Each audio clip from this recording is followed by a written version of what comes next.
ભલે કડવું લાગશે પણ વાસ્તવિકતા છે। જે બાપ તમારા માટે થઈને આખી જિંદગી ખર્ચી નાખતો હોય, આપણા જીવનના 10 કે 12 દિવસ આપણે એના માટે ન કાઢી શકીએ?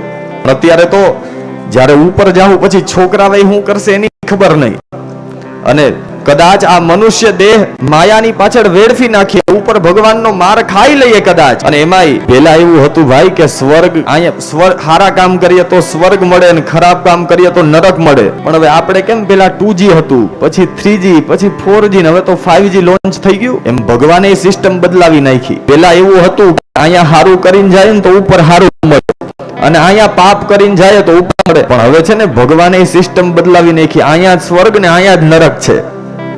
હારા કામ કર્યા હોય, સ્વભાવ હારો હોય, અને 80 વર્ષે છોકરાઓને કહે ને છોકરાઓ પાણીનો ગ્લાસ ભરી દે તો અહીંયા જ સ્વર્ગ છે। અને 80-85 વર્ષની ઉંમર થઈ જાય ને છોકરાઓને 3 વાર જમવાનું કહે ને તોય ભોજનની થાળી ન આવે તો અહીંયા નરક છે। 3 વાર બોલાવીએ ત્યારે 1 વાર છોકરાઓ ધરારથી જવાબ આપે તો અહીંયા જ નરક છે। તો કહેવાનો મતલબ આ માણસનો દેહ વારે વારે નથી મળતો, હંમેશા હસતા રહેવું, પ્રસન્ન રહેવું।